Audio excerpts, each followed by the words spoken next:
Hello, welcome to my YouTube channel. My name is Vinay. आज हम start करेंगे class 10th का chapter 6 life process. Last video में हमने क्लास 10th के चैप्टर 6 का न्यूट्रिशन वाले पार्ट का फर्स्ट पार्ट कर लिया था। तो आज हम करेंगे न्यूट्रिशन वाले पार्ट का part second. So let's start with me. आज हम पढ़ेंगे nutrition in animals. Last video में हमने न्यूट्रिशन इन प्लांट्स पढ़ा था। न्यूट्रिशन इन एनिमल्स बिल्कुल डिफरेंट है न्यूट्रिशन इन प्लांट से। फर्स्ट सबसे बड़ा डिफरेंस तो यह मोड ऑफ न्यूट्रिशन इन दोनों का अलग है। प्लांट्स का मोड ऑफ न्यूट्रिशन है ऑटोट्रॉफिक मोड ऑफ न्यूट्रिशन। मैं आपको दोबारा बता देता हूँ।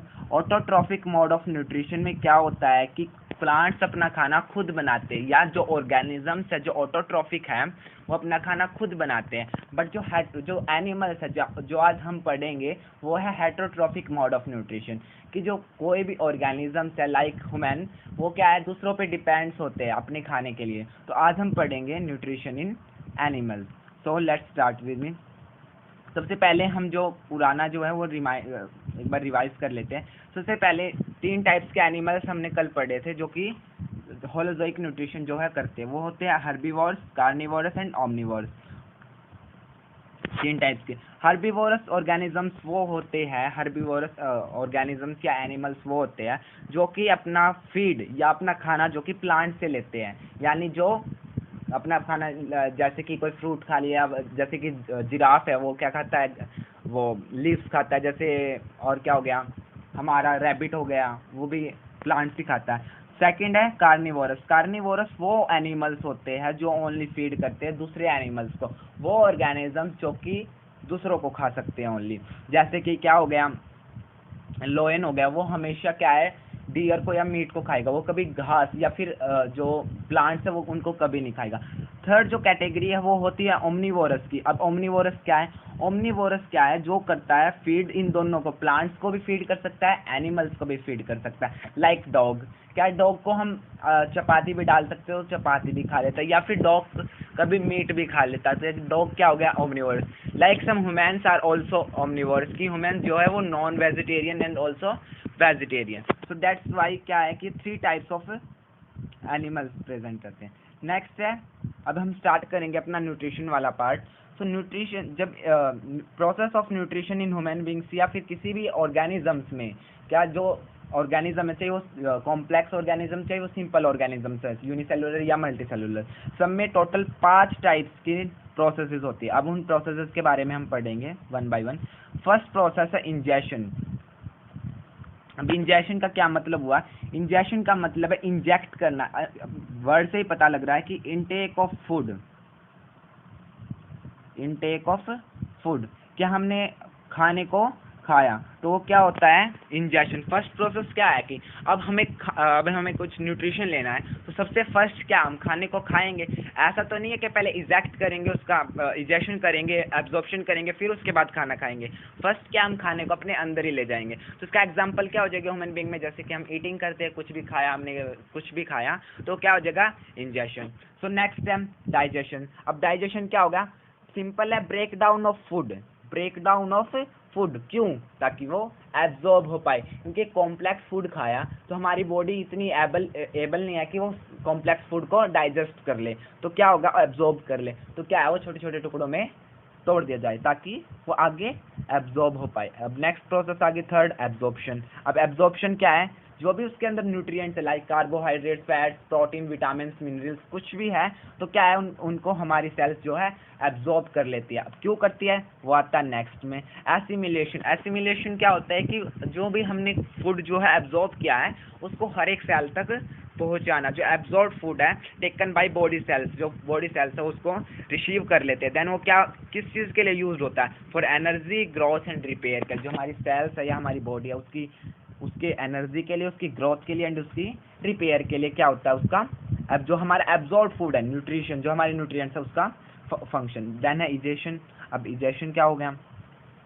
अब इजेशन क्या है, जो अनडाइजेस्टेड फूड है और जो अनवांटेड फूड है, जो कि हमने जो अनवांटेड फूड है या फिर जो डाइजेस्ट नहीं हो पाया, waste material, like waste material क्या है उसको रिमूव करना फ्रॉम द बॉडी, तो उसे हम कहते हैं इजेशन। तो 5 टाइप्स के 5 स्टेप्स है न्यूट्रिशन के। प्रोसेस ऑफ न्यूट्रिशन यही है, egestion, digestion, absorption, assimilation, then egestion. एक बार फिर हम इनको कर लेते हैं दोबारा से डेफिनेशन के साथ। फर्स्ट है इंजेशन। इंजेशन क्या है कि इनटेक ऑफ फूड, फूड को अपने अंदर लेना। जैसे कि क्या करते हैं, हम ईटिंग करते हैं। अब हमने चपाती खाई, ऐसा तो नहीं कि पहले चपाती को डाइजेस्ट किया फिर एब्जॉर्ब किया उसके न्यूट्रिएंट्स को, उसके बाद चपाती खाई। तो फर्स्ट क्या है कि हम चपाती को खाते हैं, देन उसके बाद जो प्रोसेस होती है वो हमारे अंदर होती है। सेकेंड है डाइजेशन, सेकेंड है डाइजेशन। डाइजेशन क्या है, ब्रेक डाउन ऑफ फूड, ताकि हम उसको क्या कर पाए, एब्जॉर्ब कर पाए। Break down of food so that it can be absorb easily, क्या वो इजिली एब्जॉर्ब हो पाए। बट क्या है, कॉम्प्लेक्स फूड भी एब्जॉर्ब हो जाएगा, बट क्या है कि इजिली नहीं हो पाएगा, उसे टाइम भी लगेगा। बट क्या है कि ब्रेक डाउन ऑफ फूड, मान लो ये हमारा एक बड़ा सा कॉम्प्लेक्स फूड है, इतना बड़ा कॉम्प्लेक्स फूड है, मान लीजिए चैन लाइक एक फूड है। तो हमने क्या किया, उसको छोटे छोटे टुकड़ों में ऐसे डिवाइड कर दिया। तो अब इजिली क्या है, अब एक तो हम ये सामान उठाए, ये सामान रिसीव करें, एक ये सामान रिसीव करें, तो कौन सा इजिली होगा, ये वाला इजिली होगा, ये वाला इजी होगा। तो इस वजह से क्या है कि जो है उसको सिंपल ब्रेक डाउन करते हैं हमारे फूड को। नेक्स्ट है एब्जॉर्प्शन। अब एब्जॉर्प्शन मैंने बताया था कि एब्जॉर्ब जो भी उसके अंदर न्यूट्रिएंट्स होंगे उसके ब्लड स्ट्रीम में या फिर हमारी सेल उसको एब्जॉर्ब कर लेगी जो हमारी ब्लड स्ट्रीम में। ध्यान आएगा एसिमिलेशन। एसिमिलेशन में क्या है कि एब्जॉर्ब जो फूड है या एब्जॉर्ब न्यूट्रिएंट्स है उसको अलग अलग सेल तक पहुंचाना, ताकि क्या हो गए, उन्हें एनर्जी मिले, ग्रोथ हो, और जो हमारी सेल्स जो अनरिपेयर्ड है उनकी रिपेयर हो। देन इजेशन, जो सिक्रेशन ऑफ वेस्ट, जो वेस्ट है उसको बाहर निकालना, unwanted excess substance from our body after food has be digested. Digestion के बाद जो भी हमारा अनवांटेड फूड आ गया उसका सिक्रेशन करना, उसको बाहर निकालना, रिमूव फ्रॉम द बॉडी। सो ये थे हमारे 5 steps taken in the digestion process. Nutrition में ये हमारे 5 स्टेप्स। नेक्स्ट है न्यूट्रिशन इन अमोएबा। सबसे पहले न्यूट्रिशन इन अमोएबा के बारे में पढ़ेंगे। मैं बता देता हूँ अमोएबा क्या है। अमोएबा आपको बेसिकली पता होगा कि अमोएबा की कोई फिक्स शेप नहीं है, ऐसा कुछ होता है अमोएबा। अभी कुछ भी शेप ले लो, उसकी कोई सी भी शेप उसकी बन जाती है। तो फर्स्ट थिंग क्या है कि वो यूनिसेलुलर है। तो उसकी बॉडी कैसी हो गई, बिल्कुल कॉम्प्लेक्स बॉडी नहीं है, बिल्कुल सिंपल बॉडी है, यूनिसेलुलर, ओनली एक ही सेल से बनी है। तो उसके डाइजेशन में इतनी कोई कॉम्प्लेक्सिलिटी नहीं है। कॉम्प्लेक्सिलिटी मतलब बहुत ही सिंपल है उसका खाना डाइजेस्ट करना। और वो तो अब हम पढ़ेंगे अमोएबा न्यूट्रिशन के बारे में। अब ये हमारा अमोएबा आ गया। तो सेम प्रोसेस, जो 5 प्रोसेस हमने पढ़ी थी न्यूट्रिशन इन एनिमल्स की, वो 5 प्रोसेस इसके अंदर होती हैं। फर्स्ट क्या है कि मान लो एक इसके पास कोई खाना पड़ा, मान लो एक ये अमोएबा चल रहा है, तो इसके पास एक खाने का टुकड़ा पड़ा, तो क्या करेगा कि अपनी जो चारों मेम्ब्रेन है उसको क्या है, चारों तरफ उसको घिरा लेगा। ये हमारे पास एक अमोएबा है, ये हमारे पास एक अमोएबा मान लिया ऐसे, ठीक है, और ये हमारे पास पड़ा एक फूड का टुकड़ा पड़ा है। तो इसने क्या किया, ये अपनी जो वॉल्स है, ये अपनी मेम्ब्रेन, जो ये मेम्ब्रेन है, तो इसको क्या कर लेगा, इसके चारों तरफ ऐसे कर लेगा और अपनी शेप पे ऐसे बना लेगा, और फूड को क्या कर लेगा, अपने अंदर कर लेगा। तो ये प्रोसेस करता है। तो इस प्रोसेस को हम कहते हैं पीसोफोडिया का वो काम करता है कि क्या करता है, फॉल्स फिट बनाता है अपने, और क्या है कि फूड को अपने अंदर बेसिकली ले जाता है अपने अंदर ऐसे ही। तो क्या है उसके बाद क्या होगा, इजेशन। यही इजेशन की प्रोसेस है कि इजेशन क्या है कि खाने को अपने अंदर ले जाएगा, कोई भी फूड पार्टिकल है। ये भी माइक्रोस्कोपिक ऑर्गेनिज्म है, तो इससे भी माइक्रोस्कोपिक ऑर्गेनिज्म, अब छोटा ऑर्गेनिज्म, अब तो ये तो नहीं है कि अपने से बड़ा खाना खाएगा, तो फूड भी इसका बहुत ही माइक्रोस्कोपिक, बहुत ही छोटा होता है। देन आएगा डाइजेशन। सेम प्रोसेस क्या है, उसको डाइजेस्ट करेगा, ब्रेक डाउन करेगा उसका न्यूट्रिएंट्स का। देन आएगा एब्जॉर्प्शन, उसका एब्जॉर्ब करेगा डिफरेंट पार्ट्स में, उसको पार्ट्स तो है नहीं बेसिक, बट ये है कि जितना भी स्ट्रक्चर है बेचारे का, जितना भी स्ट्रक्चर है तो उसमें सबको पहुंचा देगा। नेक्स्ट है एसिमिलेशन। एसिमिलेशन क्या है कि डिफरेंट पार्ट्स है उसको पहुंचा दिया, तो क्या करेगा, अगर उसके अंदर कुछ भी कमी है उसकी ग्रोथ करेगा, रिपेयरमेंट करेगा, उसे एनर्जी प्रोवाइड करेगा ये जो खाना है। क्योंकि खाने का काम क्या है कि एनर्जी प्रोवाइड करता है। हम खाना इसलिए तो खाते हैं ताकि हमारे एनर्जी मिले, अगर खाना नहीं खाएंगे तो हम बहुत ज़्यादा वीक हो जाएंगे। Then egestion. सेम 5 प्रोसेसेस क्या है, उसको खाने को बाहर निकाल दे। इसको क्या जरूरत लगी कि वेस्ट को अपने अंदर रखे, ये भी वेस्ट को रिजेक्ट ही करेगा, बाहर ही निकाल लेगा। तो लास्ट स्टेप क्या है कि खाने को बाहर निकाल देता है। अब हम पढ़ेंगे न्यूट्रिशन इन ह्यूमन बींग्स। अब न्यूट्रिशन इन ह्यूमन बींग्स क्या है कि जो ह्यूमन बींग्स की बॉडी है वो बहुत ही, चलो इससे पहले मैं आपको एक और चीज़ एक और एग्जांपल देता हूँ यूनिसेलुलर का। वो क्या एग्जांपल है, मैं पैरामीशियम का एग्जांपल देता हूँ। एक पैरामीशियम आपको पता है बेसिकली ऐसी शेप के होता है, तो वो कैसे अपना न्यूट्रिशन लेता है, मतलब कोई भी फूड पड़ा तो कैसे लेता है, ऐसा कुछ होता है पैरामीशियम। उसके पास क्या होता है, ऐसे cilia like structure, hair like structure जिन्हें हम कहते हैं सीलिया, वो उसकी बॉडी पे प्रेजेंट रहते हैं ऐसे चारों तरफ। बेसिकली यहाँ इसका माउथ प्रेजेंट होता है, तो ये क्या होता है सीलिया। तो सीलिया क्या है, इसके चारों तरफ प्रेजेंट रहता है। मान लो यहाँ कोई फूड का टुकड़ा पड़ा है, तो ये क्या करेगा, धीरे धीरे आगे जाएगा, जो इसके ये हेयर्स है ये हेल्प करेंगे इसको अपने अंदर धकेलने के लिए, क्या है फूड इसके अंदर चले जाएगा। तो इस तरीके से क्या है, ये पैरामीशियम अपना खाना लेता है। तो न्यूट्रिशन इन ह्यूमन बींग्स, सबसे पहले अब ह्यूमन बींग्स क्या है, मल्टी सेलुलर है। तो मल्टी सेलुलर होगा तो क्या होगा, क्योंकि उसकी बॉडी बहुत ही कॉम्प्लेक्स है, बहुत सारे सेल से बनी है, डिफरेंट सेल्स का डिफरेंट फंक्शन है, सेल से टिश्यू से ऑर्गन से ऑर्गेनिज्म, तो ऐसे इसकी बॉडी बनी है, तो बहुत ही कॉम्प्लेक्स बॉडी है, तो इसका डाइजेशन भी उतना ही कॉम्प्लेक्स होगा। तो अब हम स्टार्ट करते हैं न्यूट्रिशन इन ह्यूमन बींग्स। अब सबसे पहले क्या है, अब वो देख लें क्या किया। सबसे पहले क्या है, खाना अपने अंदर लेगा, तो मैं डाइजेशन वाला पार्ट बता देता हूँ आपको। डाइजेशन इन ह्यूमन बींग्स, तो माउथ से क्या किया, उसने फूड इनटेक किया, सॉरी इसमें माउथ दिखाई नहीं, बट यहाँ क्या है ईसोफेगस। तो ईसोफेगस क्या है, एक पाइप होती है, बेसिकली क्या करती है, माउथ से स्टमक तक वो खाने को लाती है। देन ये है हमारा स्टमक, जो कि, और ये लीवर है जिसके अंदर गाल ब्लैडर भी प्रेजेंट होता है। जो हमारे पार्ट्स डाइजेशन के पार्ट में जो आएंगे वो मैं आपको बता रहा हूँ। फिर आता है ये पैनक्रेटिक, दोनों intestine, small and large intestine. उसके बाद क्या है कि फूड रिमूव हो जाता है। तो कौन कौन से जो सीक्वेंस है, कौन कौन से पार्ट्स आए, सबसे पहले आया माउथ, अब माउथ के बाद आया ईसोफेगस या फिर उसे कह लो फूड पाइप, उसके बाद फिर आया स्टमक, समझ लेना बट इसमें राइटिंग थोड़ी क्लियर नहीं है, आई एम सॉरी कि राइटिंग थोड़ी क्लियर नहीं है। उसके बाद आ जाती है दोनों इंटेस्टाइन, स्मॉल और लार्ज इंटेस्टाइन। उसके बाद 3 ग्लैंड्स भी आते हैं जो कि हमारे डाइजेशन में हेल्प करते हैं। वो 3 ग्लैंड्स कौन कौन से हैं, first gland is salivary gland, second है लीवर, थर्ड है पैनक्रेटिक। ये 3 ग्लैंड्स भी हमारे हेल्प करते हैं डाइजेशन में। तो नेक्स्ट हम चलते हैं, सबसे पहले माउथ की तरफ हम चलते हैं। सबसे पहले मैं आपको बता देता हूँ कि जो हमारी लेंथ होती है पूरी एलिमेंट्री कैनाल की, माउथ से लेके हमारे एनस तक जितनी भी लेंथ होती है वो लेंथ होती है 9 मीटर लॉन्ग। सो इतनी बड़ी जो है ये हमारी एलिमेंट्री कैनाल है। उसके अंदर चलो अब हम फर्स्ट पार्ट इज माउथ। अब हम माउथ के बारे में पढ़ेंगे कि माउथ ही जो फर्स्ट, जहाँ मतलब पहली बात जो होता है माउथ ही है वो, कि जहाँ सबसे पहला जो डाइजेशन का पार्ट है यही होता है माउथ में। तो माउथ से बेसिकली हम करते क्या है कि फूड को इनटेक करते हैं। तो इसके अंदर टोटली 3 जो ऑर्गन्स है वो मेनली काम करते हैं। एक तो ग्लैंड है और 2 हमारी टंग है, टीथ है और सैलाइवरी ग्लैंड है। 3 बेसिकली ये काम करते हैं। वो कैसे काम करेंगे, अब सबसे पहले टंग का काम देख लेते हैं, सॉरी टीथ का काम देख लेते हैं। अब टीथ क्या करेगा, अब टीथ है ये हमारे, तो हम टीथ क्या करेगा, मान लो ये हमारी ये हमने खाना खाया है, तो अब ये क्या करेगा, बेसिकली इसको छोटे छोटे पार्ट्स में डिवाइड कर लेगा।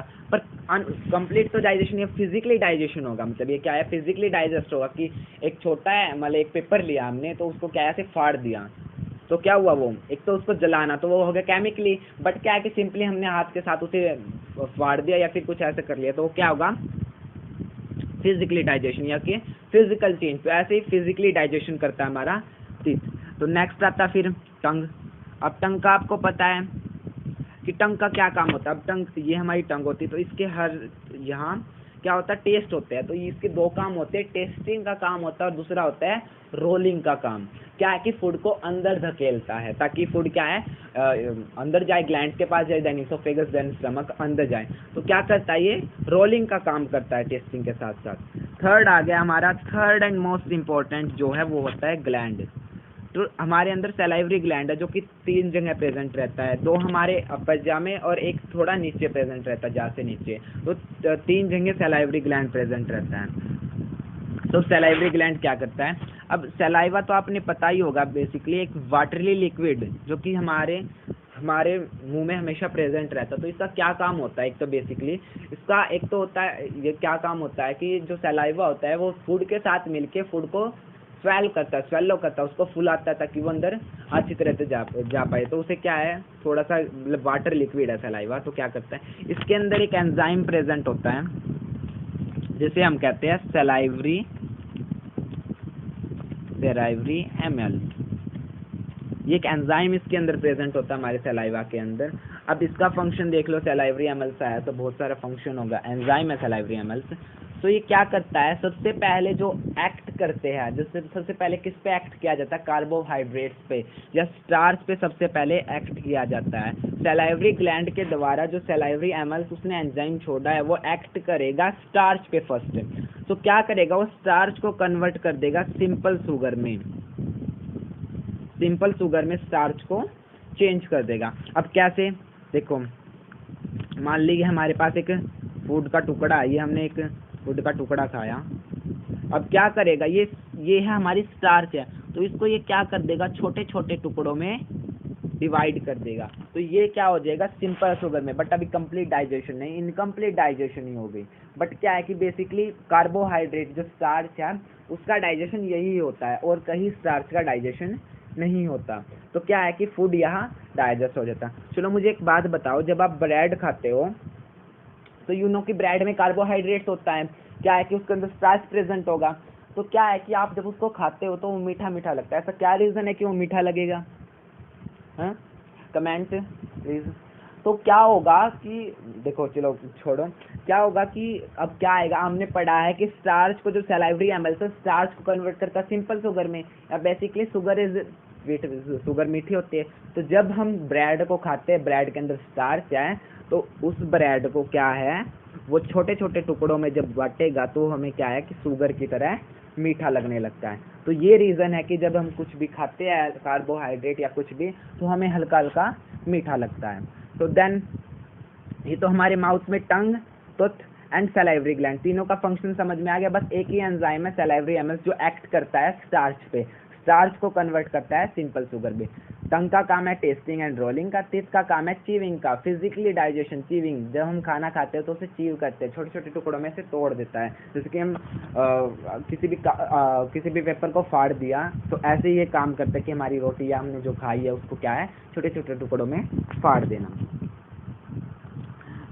देन आता है इसोफेगस। अब इसोफेगस देख लो, अब ये हमारा माउथ है लेट, और ये हमारा स्टमक है। तो यहाँ से यहाँ तक एक पाइप होती है, इसे कहते हैं, दो पाइप होती है, एक wind pipe and food pipe. तो जो ये फूड पाइप है इसे हम इसोफेगस भी कहते हैं। तो ये क्या करता है, कैरी करता है फूड को माउथ से लेके स्टमक तक। तो फूड को कैरी करके कहाँ ले जाता है, टू द स्टमक, स्टमक में फूड को ले जाता है। अब ये कैसे ले जाएगा, मान लो अब हम लोटे हैं तो ये पाइप ऐसे बिछ गई, तो ये कैसे जाएगी, तो ये बहुत ही नैरो होती है। तो इसके अंदर एक मूवमेंट होता है जिसे हम कहते हैं पेरिस्टाल्टिक मूवमेंट। अब पेरिस्टाल्टिक मूवमेंट में क्या होगा, देखो वो देख लेते हैं। पेरिस्टाल्टिक मूवमेंट में क्या होगा, मान लो ये हमारी इसोफेगस है, इसोफेगस। अब यहाँ एक खाने का टुकड़ा आया, स्वेलो तो पहले से ही होगा, तो ये क्या करेगा, अपने आप को आगे से एक्सपेंड कर लेगा और पीछे से कॉन्ट्रैक्ट कर लेगा। जब खाना अंदर घुसता रहा तो आगे से एक्सपेंड करेगा, पीछे से क्या करेगा, कॉन्ट्रैक्ट करेगा। तो इसी कॉन्ट्रैक्शन एंड एक्सपेक्शन, इसी कॉन्ट्रैक्शन और एक्सपेंशन के जो वॉल्स की जो कॉन्ट्रैक्शन और एक्सपेंडेशन है ना, तो उसी को हम कहते हैं पेरिस्टाल्टिक मूवमेंट। तो इसी मूवमेंट के द्वारा जो खाना है हमारे माउथ से स्टमक में जाता है। तो इसी वजह से चाहे हम लेटे हो, चाहे हम खड़े हो, चाहे हम दौड़ रहे हो, तो खाना जो है इजीली हमारे माउथ से स्टमक में चला जाता है। नेक्स्ट, अब स्टमक आ गया। अब स्टमक का बहुत, अब स्टमक का आपको पता है कि जे लाइक स्ट्रक्चर कुछ ऐसा होता है स्टमक के अंदर, बेसिकली यही होता है स्टमक के अंदर जे लाइक का स्ट्रक्चर होता है। जो कि अब ये बात बहुत इंपॉर्टेंट है नोट करने की, जब हम खाना खाते हैं तो बेसिकली 3 आवर्स तक, मेनली 3 आवर्स तक, 3 आवर्स तक खाना हमारे पेट में रहता है। तो वही होता है जो भी खाने का डाइजेशन हुआ, उसको कुछ भी हुआ, उसे तोड़ा मोड़ा या कुछ भी किया, तो 3 आवर्स तक पेट में ऐसे ही घुलता रहता है। अब देखो, अब स्टमक की यहाँ, स्टमक की लेयर्स पे, जो स्टमक की वॉल्स है उस पे प्रेजेंट होते हैं ग्लैंड, जिस ग्लैंड का नाम है गैस्ट्रिक ग्लैंड। गैस्ट्रिक ग्लैंड, अब गैस्ट्रिक ग्लैंड है तो कुछ ना कुछ तो होगा। अब इसके पास होता है इसका ही जूस, गैस्ट्रिक जूस। अब गैस्ट्रिक ग्लैंड के पास प्रेजेंट है गैस्ट्रिक जूस। अब गैस्ट्रिक जूस के पास भी कुछ होगा, तो गैस्ट्रिक जूस के पास है 3 एंजाइम, जिन्हें हम कहते हैं हाइड्रोक्लोरिक एसिड HCl, पेप्सिन, इस दूसरे का नाम है पेप्सिन, थर्ड का काम है म्यूकस। 3 टाइप के एंजाइम प्रेजेंट होते हैं। तो वो कैसे, देखो अब HCl का क्या काम होता है। सबसे पहले HCl पेप्सिन को एक्टिव करता है कि जब खाना आया तो पेप्सिन को एक्टिव करता है कि खाना आ गया, तो उस पर अटैक कर या फिर क्या है उसको डाइजेस्ट कर। तो ये क्या HCl सबसे पहले पेप्सिनोजिन को पेप्सिन में एक्टिव करता है। ध्यान क्या करता है, इसके 2 काम है। अब यू नो कि HCl बहुत ही कोरोसिव है, क्या एसिड HCl, तो क्या ये बैक्टीरिया को भी किल करता है। दूसरा काम है एसिडिक नेचर बनाता है और एक्टिव करता है पेप्सिन को। देन काम है म्यूकस का। म्यूकस का क्या काम आएगा, भी म्यूकस है। अब म्यूकस वॉल्स पे रहता है, स्टोमक की इनर वॉल्स पे प्रेजेंट रहता है। तो म्यूकस क्या करेगा कि म्यूकस जो है वो क्या कर लेगा कि जो हाइड्रोक्लोरिक एसिड है ये बहुत ज़्यादा कोरोसिव है, ये इफेक्ट करेगा हमारी किसी भी कहाँ भी लग गया तो वहाँ से बॉडी को हार्म ही पहुँचाएगा। तो ये क्या करता है कि HCl सेल से प्रोटेक्ट करता है, ठीक है। तो ये काम होता है म्यूकस का। थर्ड क्या आ गया पेप्सिन का। अब पेप्सिन क्या है, एसिडिक नेचर है, एसिडिक नेचर में हो गया। तो ये क्या करेगा, प्रोटीन पे एक्ट करता है, ये प्रोटीन पे एक्ट करता है और उसको किस में चेंज करता है, अमीनो एसिड में चेंज करता है। ये ऐसा कह लो कि जो ये बड़ा प्रोटीन है इस प्रोटीन को छोटे छोटे प्रोटीन्स में तोड़ देता है। तो ये काम होता है बेसिकली पेप्सिन का। बट क्या है, only in acidic nature, acidic nature में ही एक्टिव करेगा, अगर एसिडिक नेचर में ही एक्ट करेगा। बट अभी पेप्सिन का कंप्लीट, प्रोटीन का भी कंप्लीट डाइजेशन नहीं हुआ है, ये अभी एक्टिव अभी कंप्लीट इनकम्प्लीट डाइजेशन है अभी प्रोटीन का। इसके बाद नेक्स्ट चलते हैं हम लीवर। हमें लीवर बैग लाइक स्ट्रक्चर होता है, ये लीवर होता है हमारा। इसके पास होता है गाल ब्लैडर। गाल ब्लैडर, अब लीवर क्या है, वो बाइल क्रिएट करता है, येलोइश ग्रीनिश येलो कलर का एक जूस होता है, उसे क्रिएट करता है ये। तो अब वो क्रिएट किया तो वो स्टोर होता है गाल ब्लैडर में। और जो बाइल है वो एल्कलाइन नेचर का है, बेसिक नेचर का है, बेसिक इन नेचर। तो इसका फंक्शन क्या होगा बाइल के, अब कुछ ना कुछ तो फंक्शन होंगे बाइल के। तो बाइल के जो फंक्शन है, 2 फंक्शन है बेसिकली बाइल के, 1 एंड 2। फर्स्ट फंक्शन क्या है कि वो क्या करता है, एसिडिक जो खाना आया है, एसिडिक जो खाना है उसको क्या है एल्कलाइन नेचर में चेंज करेगा, ताकि जो आने वाले जो ग्लैंड्स है वो किस पे एक्ट करेंगे, एल्कलाइन नेचर पे करेंगे। वहाँ तक एसिडिक में, क्योंकि वहाँ म्यूकस भी प्रेजेंट है, तो बेसिक आगे तो कोई म्यूकस प्रेजेंट है नहीं, तो इस वजह से क्या है उसको बेसिक बनाना पड़ेगा ताकि वो हमें पे इतना इफेक्ट ना कर पाए। तो अब दूसरा काम क्या है, ये फैट्स पे एक्ट करता है, इमल्सिफिकेशन ऑफ फैट्स। अब इमल्सिफिकेशन ऑफ फैट्स क्या आ गया, अब इमल्सिफिकेशन ऑफ फैट, लेट ये हमारा फैट के टुकड़े है, ये हमारा फैट है। तो इमल्सिफिकेशन क्या करेगा, इसको छोटे छोटे टुकड़ों में इमल्सिफाइड कर देगा, स्मॉल ग्लोब्यूल्स में चेंज कर देगा, इसे हम कहते हैं इमल्सिफिकेशन। यहाँ लीवर ने बनाया बाइल, बाइल बना के क्या किया, गाल ब्लैडर में स्टोर कर दिया। अब वहां से तो ये आ गया लीवर का फंक्शन। तो लीवर क्या क्रिएट करता है, बाइल क्रिएट करता है जो येलोइश ग्रीन कलर का होता है, ठीक है। उसके बाद वो स्टोर होता है गाल ब्लैडर में। जो बाइल है वो क्या होता है, क्या काम फंक्शन है, एसिडिक को बेसिक में बनाता है और जो है फैट्स पे एक्ट करता है। क्या इसके पास, हाँ एक इम्पोर्टेंट बात, ये क्वेश्चन आ जाता है कई बार कि बाइल के पास खुद का कोई एंजाइम ही नहीं है, कि बाइल के पास कोई एंजाइम नहीं है, पर फिर भी वो क्या काम, फिर भी उसका एक स्पेसिफिक फंक्शन है। तो स्पेसिफिक फंक्शन क्या है कि एसिडिक को एल्काइन में चेंज करता है एंड इमल्सिफिकेशन ऑफ फैट। इतने में आपका आंसर कंप्लीट हो जाएगा। नेक्स्ट आ गया एक और ग्लैंड, पैनक्रियाजिक। अब पैनक्रियाजिक क्या है, अब पैनक्रियाजिक क्या है, सिंपल जो है ऐसा कुछ कौन लाइक ऐसा स्ट्रक्चर होता है इसका। तो ये क्या करता है, इसका हेड नेक और बॉडी है और पीछे इसके एक टेल प्रेजेंट करती है, ऐसे कौन टाइप का स्ट्रक्चर होता है। तो इसके पास क्या है, पैनक्रियाजिक ग्लैंड है। अब पैनक्रियाजिक ग्लैंड है तो कोई जूस क्रिएट करेगा और जूस का नाम भी पैनक्रियाजिक जूस, पैनक्रियाटिक जूस। और उसके पास प्रेजेंट रहता है पैनक्रियाटिक एमल्स नाम का एक एंजाइम, जो कि 2 टाइप्स के होते हैं, वो देखो trypsin, TRYPSIN, trypsin and lipase. तो अब इनका फंक्शन क्या होगा वो देख लो, ट्रिप्सिन एंड लाइपेज।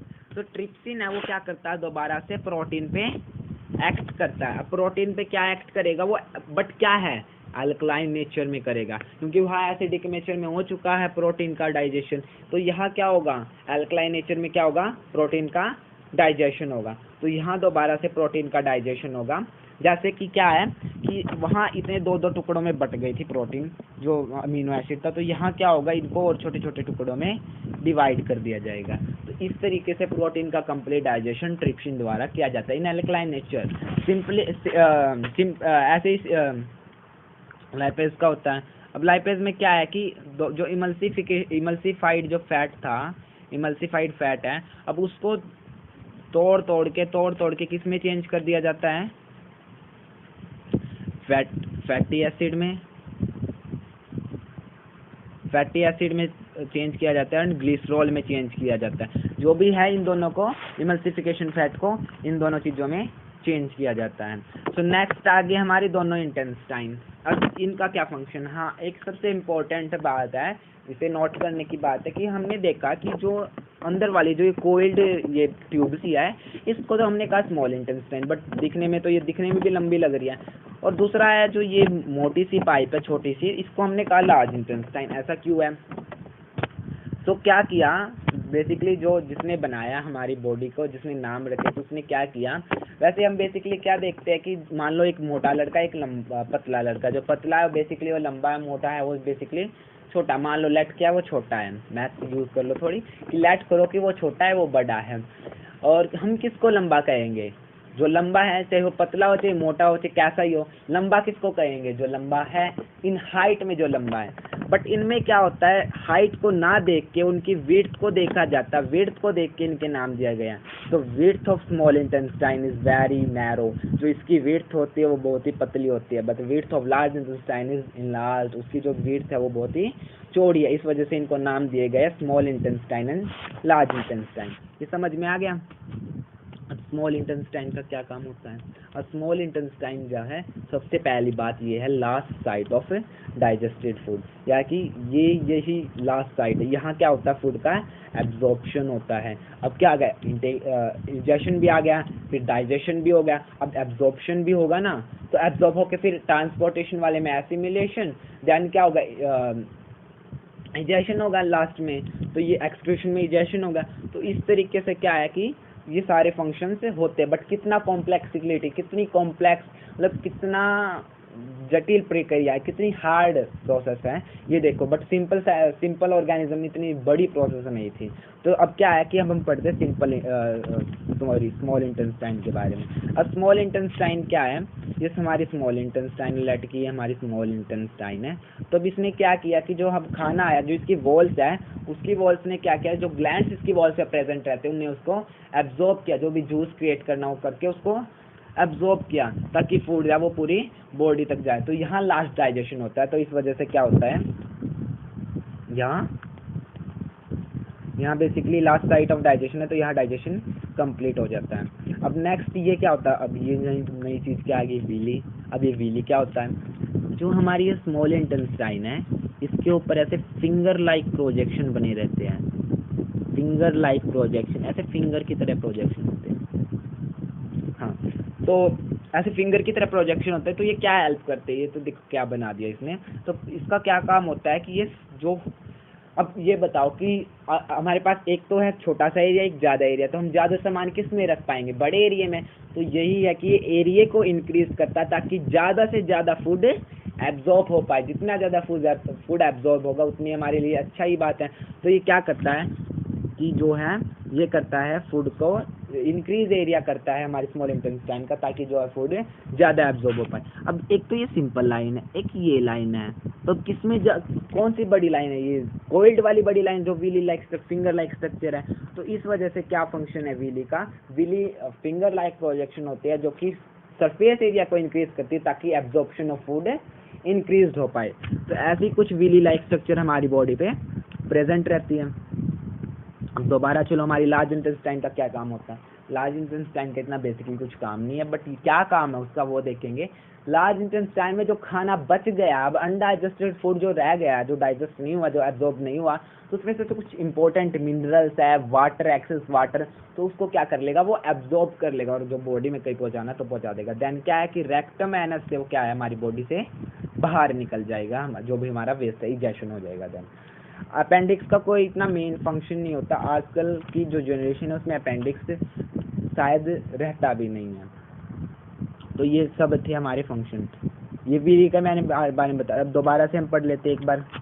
ऊपर सबसे पहले माउथ ने क्या किया, पूरी प्रोसेस हम दोबारा से देख लेते हैं। माउथ ने क्या किया, माउथ ने क्या है फूड को अपने अंदर इनटेक किया, उसके अंदर टीथ प्रेजेंट है तो टीथ ने क्या किया, चीविंग किया। देन टंग ने रोलिंग एंड टेस्टिंग का काम किया। अब सैलाइवरी ग्लैंड है, उसके पास है सैलाइवरी एमल्स नाम का एक एंजाइम, वो क्या करेगा, स्टार्च पे एक्ट करेगा, जो कि कन्वर्ट करेगा स्टार्च को सिंपल शुगर में, यानी एक बड़ा टुकड़ा है स्टार्च का तो उसको छोटे छोटे टुकड़ों में डिवाइड कर देगा। और उसके बाद आता है ईसोफेगस, ये हमारी ईसोफेगस है, लंबी सी एक पाइप होती है। हाँ एक बात और, जो हमारी स्मॉल इंटेस्टाइन होती है वो बेसिकली 6.5 मीटर लॉन्ग होती है, जो कि बहुत कोइल्ड होती है, आपने ऐसे देख भी रहे हो, ये बहुत ही कोइल्ड है। तो क्या ईसोफेगस पेरिस्टाल्टिक मूवमेंट करता है, तो पेरिस्टाल्टिक मूवमेंट क्या है कि कॉन्ट्रैक्शन एंड एक्सपेंशन ऑफ जो हमारी वॉल्स है तो उसका कॉन्ट्रैक्शन एंड एक्सपेंशन, उसे हम कहते हैं पेरिस्टाल्टिक मूवमेंट। क्यों होता है, ताकि जो फूड है वो कैरी हो उसके स्टमक तक, टू द स्टमक। अब हमारा स्टमक आ गया जी शेप का, तो ये क्या करता है, इसके पास गैस्ट्रिक ग्लैंड होता है इसकी वॉल्स पे, तो गैस्ट्रिक ग्लैंड के पास एक जूस होता है गैस्ट्रिक जूस, उसके पास 3 एंजाइम होते हैं, hydrochloric acid, pepsin and mucus. Hydrochloric का काम क्या है कि ये पेप्सिन को एक्टिव करता है कि जल्दी से एक्टिव हो जाए, जल्दी से काम शुरू हो जाए, आप खाना आ गया, प्रोटीन आ गया तो जल्दी से शुरुआत कर ले, तो इस टाइप से क्या है इसको एक्टिव करता है। एंड एसिडिक मीडियन है ये, एसिडिक मीडियम हाइड्रोक्लोरिक का तो बेसिकली एसिडिक मीडियन तो होगा ही, और क्या है कि बहुत ही कोरोसिव है तो बैक्टीरिया को भी किल कर देता है। तो इससे प्रोटेक्ट करने के लिए, हाइड्रोक्लोरिक के प्रोटेक्ट करने के लिए म्यूकस जो है उसकी वॉल्स पे लगाया गया या लगा है, ताकि क्या है कि HCl से प्रोटेक्ट हो पाए हमारी जो अंदर की जो लेयर है। उसके बाद क्या है कि पेप्सिन है। अब पेप्सिन क्या है, एसिडिक मीडियम है, पेप्सिन जो है वो एसिडिक मीडियम में है। अब क्या करेगा, ये प्रोटीन पे एक्ट करेगा कि प्रोटीन को क्या है कि ये अमीनो एसिड में चेंज कर देगा, एक्टिव और दे active only the acidic nature, और ये क्या है हमेशा एसिडिक नेचर में ही एक्टिव रहते हैं। उसके बाद आता है स्मॉल इंटेस्टाइन। अब स्मॉल इंटेस्टाइन का क्या काम आ गया, अब क्या है कि वहां से स्टमक का खाना आता है, यहाँ से लीवर का आता है, वहां से तो तीनों किसमें आ जाते हैं, फिर लास्ट में इसमें ही आएंगे स्मॉल इंटेस्टाइन में। तो क्या होता है, हमारे लीवर का क्या काम होता है, जो लीवर है वो बाइल्स क्रिएट करता है, एक ग्रीनिश येलो कलर का एक सब्सटेंस होता है वो क्रिएट करता है। तो उसका क्या काम होता है, बेसिकली उसके पास खुद का कोई एंजाइम नहीं होता, बट उसका एक मेन एक सिग्निफिकेंट फंक्शन होता है। वो फंक्शन क्या है कि 2 फंक्शन होते हैं उसके, एक तो जो एसिडिक मीडियम जो खाना है उसको क्या कर दिया, अल्कलाइन मीडियम में चेंज कर दिया। दूसरा काम क्या है कि इमल्सिफिकेशन ऑफ फैट, फैट पे एक्ट करता है कि फैट को क्या है, बड़े टुकड़े के फैट को छोटे टुकड़ों में कन्वर्ट कर दिया। तो ये काम होता है हमारे बाइल का। देन बाइल, अब हम पैनक्रियाजिक की ओर चलते, जो स्टमक के पीछे दिखाई दे रहा है ये पैनक्रियाजिक। अब इसका क्या रोल है, इसका रोल है बेसिकली ये इसके पास ना पैनक्रियाटिक ग्लैंड, पैनक्रियाटिक जूस होता है एक, तो उसका क्या काम होता है, उसके पास 2 एंजाइम होते हैं, पेप्सिन और नहीं सॉरी ट्रिप्सिन और लाइपेज। तो ट्रिप्सिन का काम क्या है, प्रोटीन पे एक्ट करता है, ऐसे अमीनो एसिड में चेंज करता है। देन फैट पे एक्ट करेगा कौन, लाइपेज। तो फैट पे एक्ट करके वो क्या करेगा, फैट पे एक्ट किया तो उसको क्या फैटी एसिड एंड ग्लिसरॉल में चेंज कर देगा। देन गए हमारे स्मॉल इंटेस्टाइन में। स्मॉल इंटेस्टाइन के पास प्रेजेंट है villi like structure, finger like structure. तो फिंगर लाइक स्ट्रक्चर क्या करेगा, उसको एब्जॉर्ब करेगा खाने को। तो खाने को एब्जॉर्ब करने के बाद अब क्या होगा, खाने को एब्जॉर्ब किया, अब विली लाइक स्ट्रक्चर क्यों है ये आपको मैंने बता दिया कि ताकि सरफेस एरिया इंक्रीज हो। सरफेस एरिया इंक्रीज हुआ तो क्या होगा, surface area increase, if surface area is increase तो क्या है, एब्जॉर्प्शन आल्सो इंक्रीज। तो यहाँ एब्जॉर्ब, ये है लास्ट साइट ऑफ डाइजेशन या उसके बाद क्या है, बच गया लार्ज इंटेस्टाइन का काम क्या होता है, जो एक्सेस वाटर, जो कुछ इंपॉर्टेंट मिनरल्स रह गए उनको ये क्या कर लेगा, डाइजेस्ट, और जो अनडाइजेस्ट है उसे क्या कर दिया, eject from the rectum and anus. तो ये था हमारा काम। वैसे मैंने बहुत ही इसमें आपको शायद क्लियर दिखाई नहीं दिया। अगर इफ यू वांट नोट्स इस दिस चैप्टर, अगर इस पार्ट के आपको नोट्स की नीड है तो आप क्या करना, मेरे डिस्क्रिप्शन बॉक्स में मैंने लिंक डाला नोट्स के, तो वहाँ से आप नोट्स लेना। अगर कोई डाउट है इस चैप्टर में, इस पार्ट से, न्यूट्रिशन से, वैसे कल मैं अगली में इम्पोर्टेंट क्वेश्चन एंड की वीडियो बनाऊंगा, बट आपको भी कोई डाउट है तो वो प्लीज़ कमेंट बॉक्स में लिख देना, ताकि मैं उस क्वेश्चन को सॉल्व कर पाऊँ। So thanking for watching my video, like comment and subscribe my channel please. So bye.